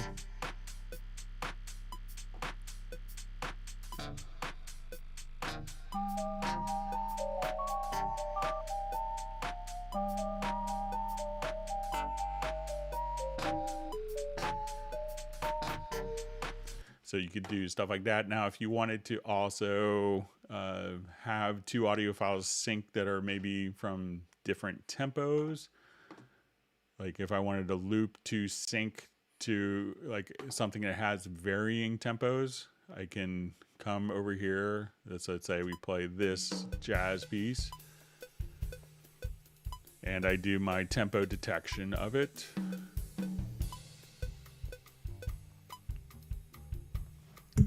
And I'll find the downbeat here. So let's say as we just drop in our downbeat. So now I could just go to any particular drum loop that I want. And as long as we just have it in our, let me just find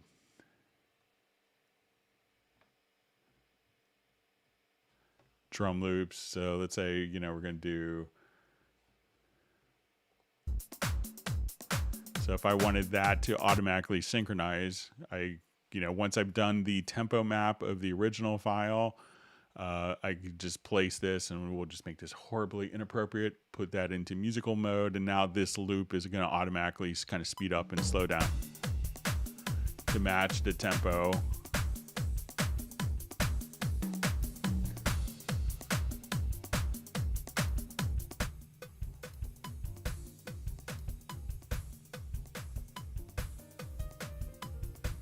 So as this track is speeding up and slowing down, we could have that loop just automatically following straight along. So there's a couple different ways to take two different audio files and make them match up. So let me know if that makes sense or you want to see it in a different way.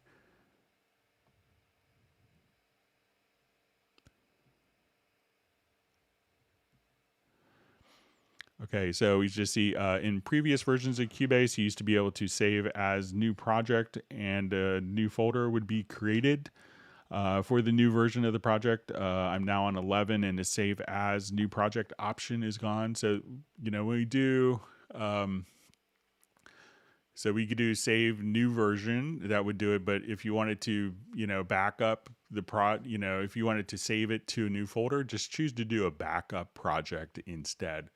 So I think when it was, you know, a lot of times, you know, people would get confused because they could save the project to a different folder, but, you know, it may not, you know, and if we do a save as, we could save the project to a different folder, but it's still referencing the audio files in their current folder location, and that may not carry over. But if you wanted to, you know, have a new folder with the project file and with the folder with the audio files in that folder copied to the new folder location, just choose the backup project.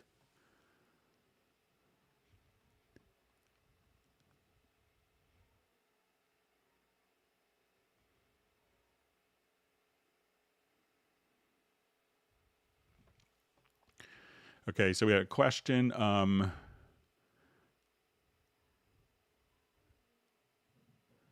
Okay, when you export stems in the new project folder you created, by default it now exports to the original mixdown project. Is there a different way to save to a completely new project folder? So, you know, I think it actually saves it to, so when we do our export audio mixdown, it's going to save it to the particular path, and this could be manually set. But there's also an option if you go to,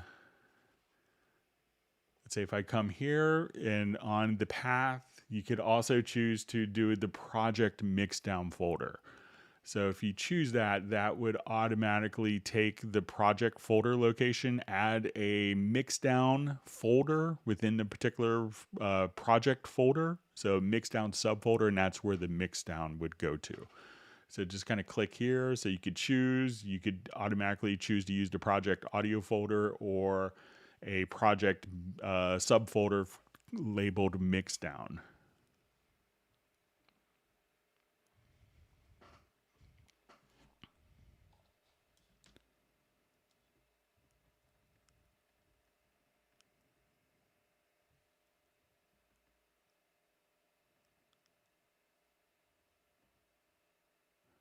Okay, Hey, Michael Teams wants people to whack the like button.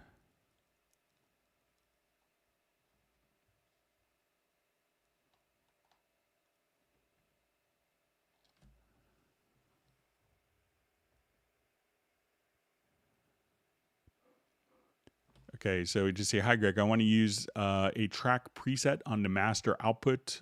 When I finish a song, does everything have to be bounced to audio for the audio presets to work, or can I leave VST instruments in the mix? So you could leave VST instruments in the mix. So it doesn't have to be bounced. So it could be just rendered as on your final export, and that will be rendered as audio. So that, the one time when you may need to render virtual instruments or bounce them is if you want it to have the separate files, or if you wanted to, if you're running out of CPU cycles, if your CPU is low and you needed more power, you could bounce it down and free up CPU resources that way.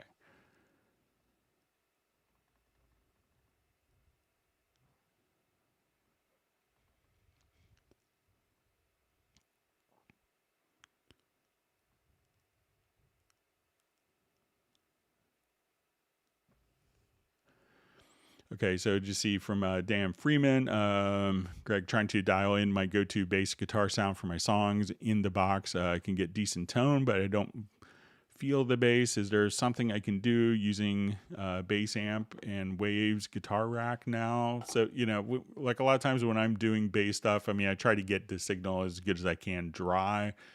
I'll just do a little bit. This is one I played on. This is a Michael Team song that Gareth and Pablo, who are on the live stream, that they played on too. So this is just kind of like a fretless thing. And this is, I just connected my bass, and it's a Warwick fretless that I just connected directly into my UR24C audio interface on my desk. So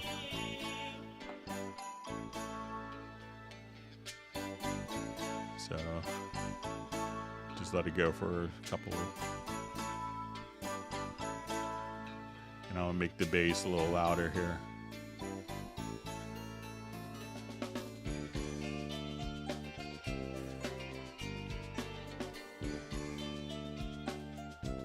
And I'll solo the bass in different spots.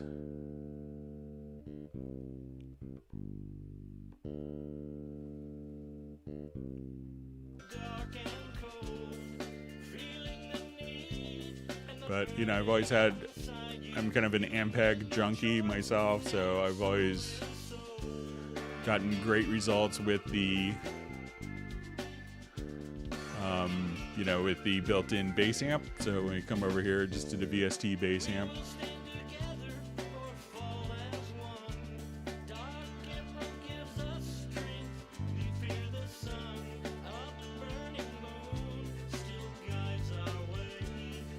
So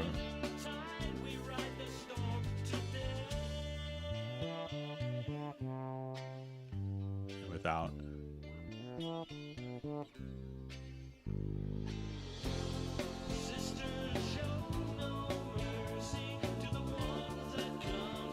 And with bass, it's often, making sure, like I remember hanging out once with Bob Clearmountain, and it was just like one of those great little epiphany quotes he just kind of can throw out. And he's like, if the bass doesn't sound right, it's usually not the bass's fault. It's something else that's clashing with it. But, I've gotten great results with the VST bass amp. Make sure you have like new strings, but, it could really vary depending on, what type of production you're working on as well. All right, so I know we had some questions. Let's get to those since we have kind of a shortened live stream today. So thanks for all the great questions. Let's see. All right, so we had a question. This came through via Facebook of how to slow down a tempo track with many changes to half speed. Okay. So let's say if we have a tempo track that looks something along the lines of this, and we wanted to take that tempo track and just half speed it. So maybe, you wanted to play a MIDI thing, slower tempo. So we could do this using the Project Logical Editor preset. So we'll come over to our project menu, to the Project Logical Editor. And we're going to say we want to transform, and we want to choose our filter target. What do we want to transform? We want to transform tempo. And at this point, I want to adjust, and we'll set to trim. And I want to divide by 2. So we have our tempo here, and I'll hit apply. And we can just see that our tempo has now been halved. So once again, just say media type is equal to tempo, and we'll trim action target, divide by 2 after selecting transform, and then you could just adjust the tempo accordingly.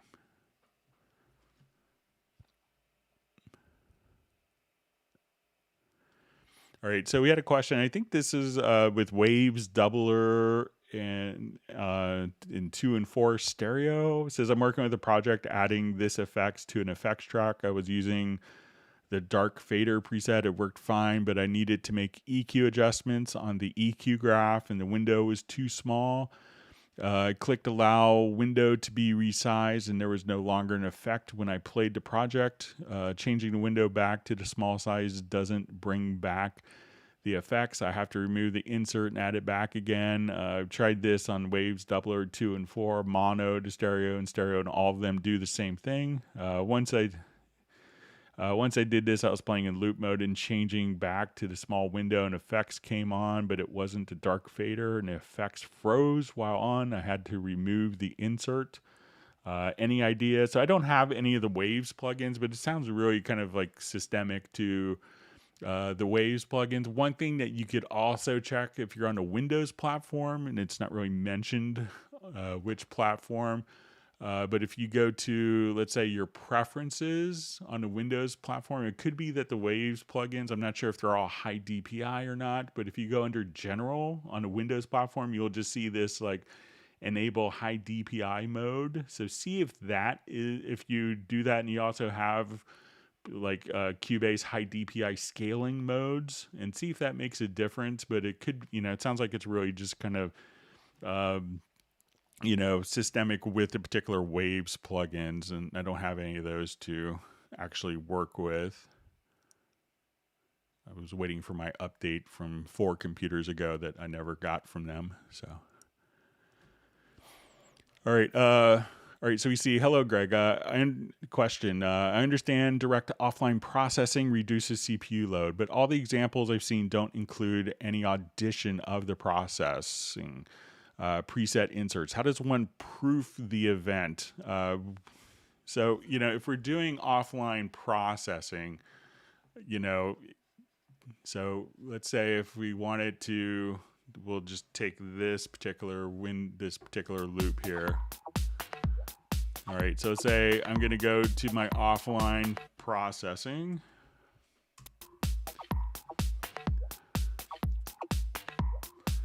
Okay, so we'll go to audio, and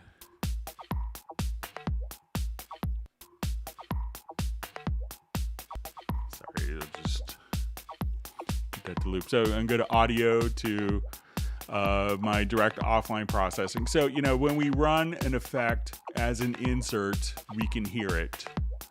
So let's say if I come directly here and I wanted to put on, flanger. We can hear and audition that particular sound in real time. But when we choose to do this with, let's say we bypass that now, if we choose to do this with the offline processing, we could, so I come over here and we add our plugin. So we go to our modulation, and let's say, okay, we put our flanger on. So now it's auditioning and it's playing through. We see that this is bypassed, but this is playing back through. So as I make these changes, we can kind of preview it, and then when we click auto apply, it's actually at that point. So a lot of times you may not hear the changes until after it's processed. So but the beauty of it is it's rendered, and at that point you could just undo an individual element of it. So let's say if I have my flanger and a filter going on here. So let's say, okay, I just want to do my flanger and my filter in real time here to this particular loop. All right, so if I have my inserts here and I'm auditioning from my inserts, we could just drag, let me just, so let's say if I come over here to the inserts, I could drag the inserts directly to the offline process. So you could audition, listen to it and tweak it here and then drag it in. But, if you did something really horrible, like in this process, in the offline process, you could change it and then it's going to process it. But it's not intended to be a real-time thing. It's like, I know I put this on drums, I put this on bass, and I don't want it taking up tons of my CPU. I'll just render it. So you could render it, you could audition and tweak settings like interactively in the inserts and then just drag those inserts into the direct offline processing, and that will in turn render and free up the resources. So that's another way of thinking about it. Okay, so a question. Hi, Greg. I would like to know how to send the MIDI of a VSTI to Halion 6 so I can use the as played feature while sampling. I can sidechain the audio, but Halion is not seeing the keys I'm pressing. Thank you for the Club Cubase live streams. And this is from Paul Wheelie Bear. Okay, so let's say I have Halion loaded up here and we wanted to do sampling. So I have like a Rhodes patch here, and I wanted to sample these sounds into Halion. So I'm going to open up Halion, and we will just kind of set this up for our sampling. So I'll just come right here, and we'll just say, okay, we're going into our sample recorder. So what you need to do now to assign, and I'm going to say my start point is going to be the MIDI note on and the MIDI note off message, and we're going to enable record. And within Halion, what we want to do is to enable a sidechain. And then we're going to set the sidechain from Halion Sonic. Now, it's sometimes people can come over here and it's like, okay, I sequence. And you could, just come over here and do the sequencing, but it's not capturing the MIDI note on and off message. The trick is just to come over here and arm the Halion track as well. So now as I play note and I let go, we can see that within the Halion instrument, we have MIDI going to the instrument we're sampling and MIDI going to Halion. And as we just come over here,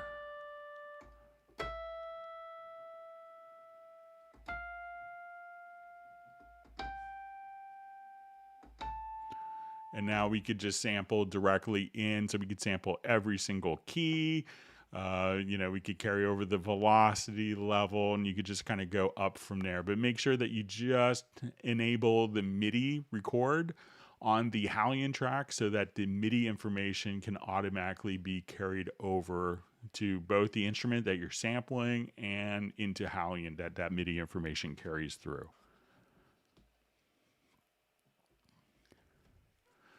Okay, so we had a question. What is the main difference between warp grid and warp grid musical events? Okay, so we have two different warp grid settings. So when I come over here, let's say I just put it into warp grid. And when we go to our time warp tool, we have two different modes. So we could come over here. So we have warp grid and warp grid musical events follow. So once I go to warp grid, I can say, I want measure 5 to be, and what you could do is you can say, okay, measure 5 should be right here. Measure 3 should be right here. And it adjusts the tempo accordingly. So as we work with this, let's say now, if I have this particular event set to, we notice that this event stayed at the same time positions regardless. So if I was trying to figure out like from this particular audio file, I say, okay, I wanted to do the tempo map of this, but I didn't want the audio file to adjust as I'm working on that. This way, the audio file stays the same, but at this point when we work with this, the measures and the tempo is changing. So if this audio event is set to musical mode, and I switch the mode here to warp grid follows musical events, as I adjust, I can now just say, okay, I just want to take this, and we're going to adjust our tempo, and this would automatically kind of just stretch the audio event as well. So I could say, okay, this part of the file needs to be, right here, starting at measure 2. So we could adjust and stretch the audio. So if we have this not set to, if I just have it set to warp grid, we move the events, but the audio will stay the same. So that's kind of what the two differences are. All right.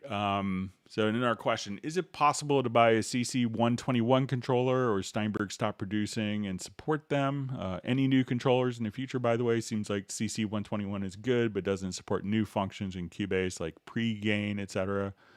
So is it still actual for Cubase 11 and future Cubase versions? Kind of with the global kind of chip shortages that are going on, and we see this in many industries, even going into, I know in the United States, many car factories have shut down just because they can't get chips.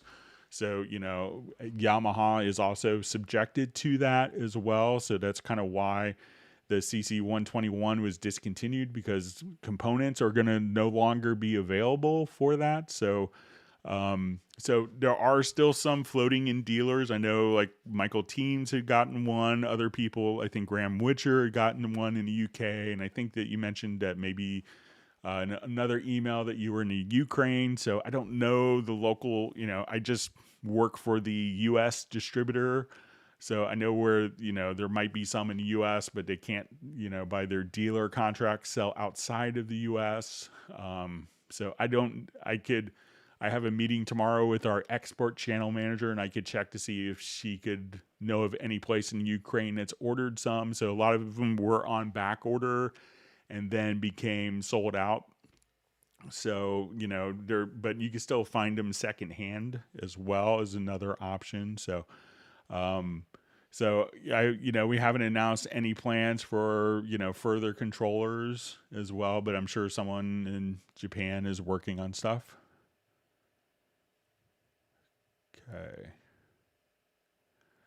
Okay, and this is from John Costigan. I purchased Groove Agent 5, Simon Phillips Jazz Drums, and Simon Phillips Studio Drums. I thought the two choices in the downloads for Groove Agent 4, Groove Agent 5 might have some different content, so I downloaded both selections. I'm concerned that the download instructions were only for Groove Agent 4, and I may have installed the wrong ones. There is an error message warning of duplication between the C drive and the E library drive, which was the final target. The program prompted me to delete the E drive duplicates, which I did. How do I make sure I have made the correct content choices? Also, the C drive seems to contain a large amount of all of my downloads I was unaware of. Earlier, I had used a librarian to move all the content to the E library drive. Can you explain any of this to me? The instructions were minimal. All right, so, I think when you do the Groove Agent 5, all the Groove Agent 4 content will work, but there's more capabilities found within Groove Agent 5. So in doubt, always do that. So, when you do the downloads, it will show up into a downloads folder in a Steinberg. And I think on Windows, you'll see a Win64, and that will be kind of all of the content. If you go to the Steinberg Library Manager, which we could look at right here, you could actually, so let's say you go to the Simon Phillips kits that you purchased, and just click here on details. And this will show you, as we look at it, you could see the path for all of the different files. So, if you want, if you wanted to, you could just simply, right click on the file, and then, you'll have kind of a default location here. So if this is on your E drive, you could set that directly in, and you could choose to move all of the content, so say, okay, I just wanted to move this content and then just move it to your E drive, and then you could delete all of the downloaded content that's on your C drive. So you could just come right over here and say, okay, my Simon Phillips drums, my Simon Phillips jazz drums, I want to move those to my E drive. And then once you do that, that you could just, it's not going to copy.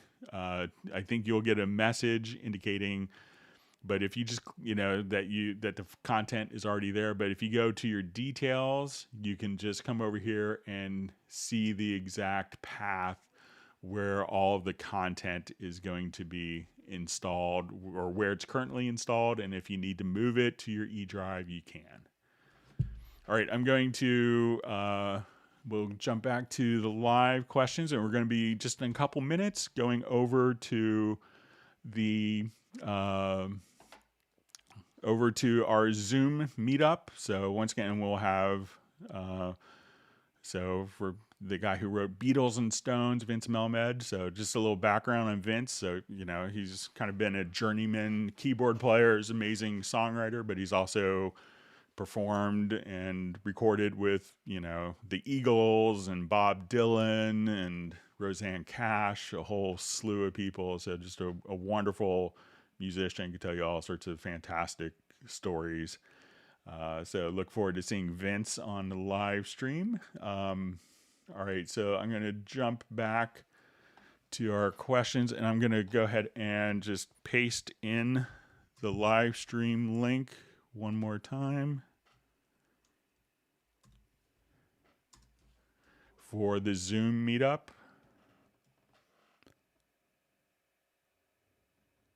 All right, we see JVI. And again, if you haven't been on a Zoom meetup, it would be great to see a bunch of people over there. We just kind of hang out and meet up in person, and other people could talk.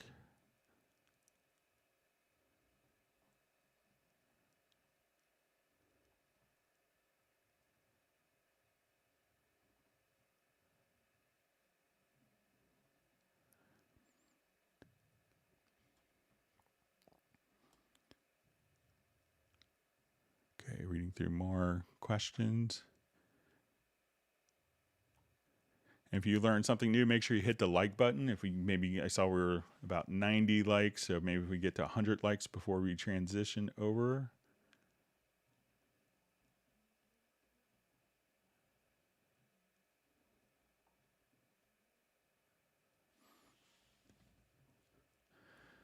Okay, so we see, can you go into detail about HMT tuning, particularly how it determines the source scale and key when it adjusts?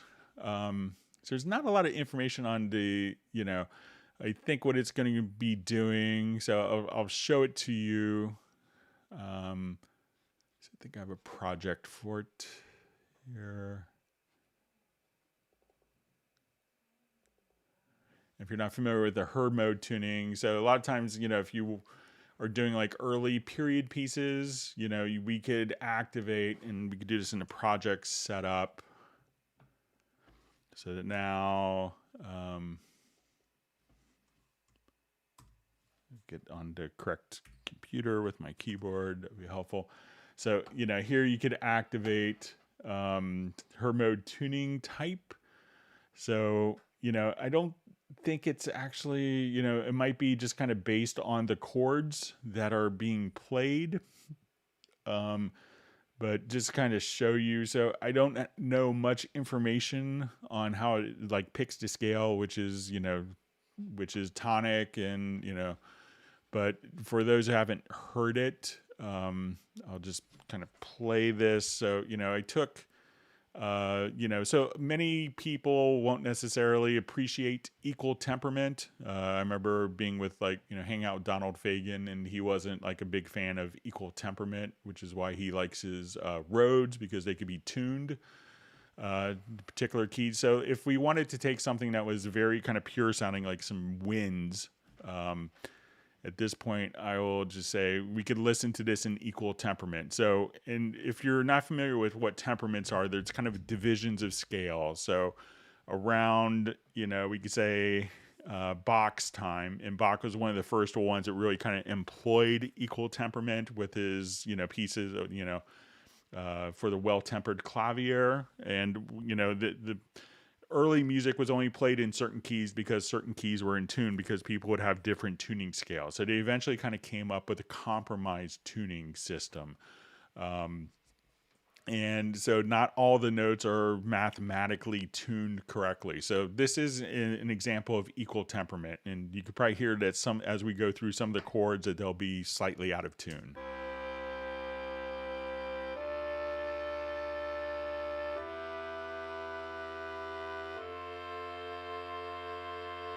It sounds like there's a chorusing effect on some.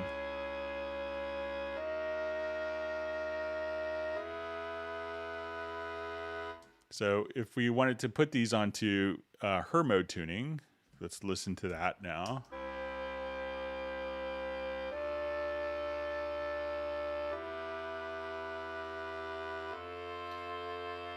So what it's doing is subtle pitch shifting on the MIDI to make those more in tune. And let's say we play both of them together.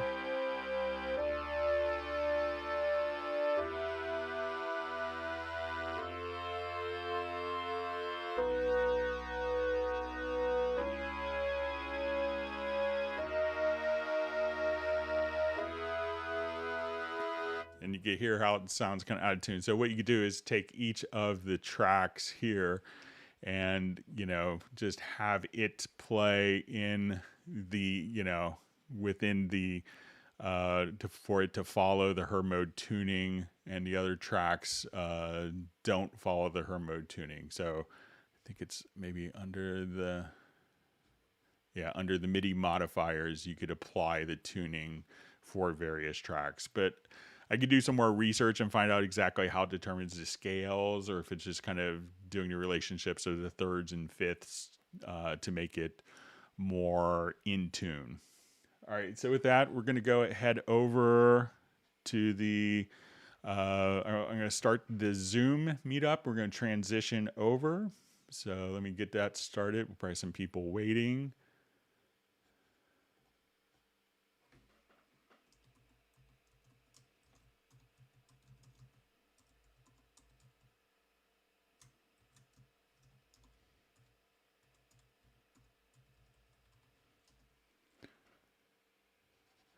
Okay, I'm going to start the meeting. Hopefully we'll have a bunch of people come on over.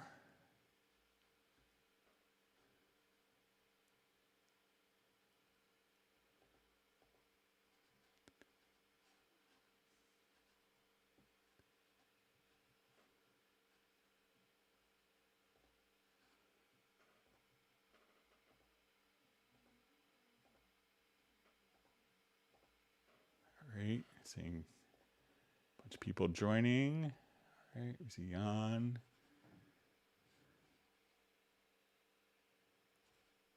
Hey, Vince. All right.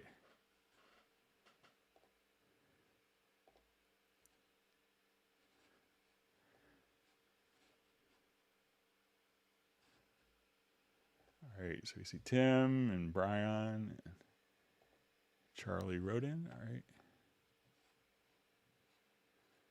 All right. All right, so I'm going to just take a look on the live stream here, and we'll get people started over. And I'm going to post the link one more time.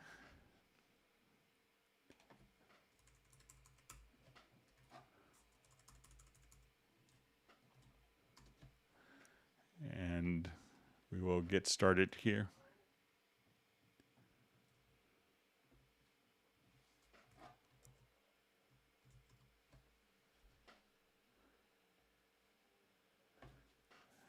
Okay. All right. All right, so we got Ted and Soren. All right.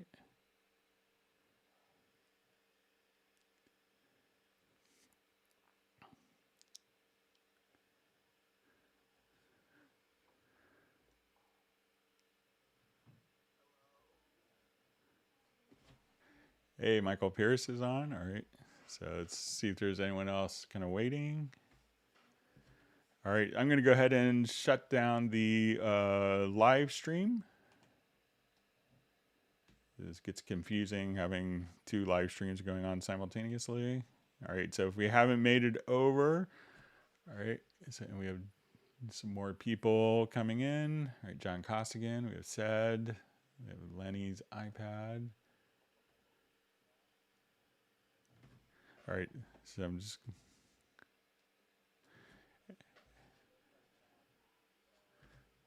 All right, all right, and this will all sound normal in a second.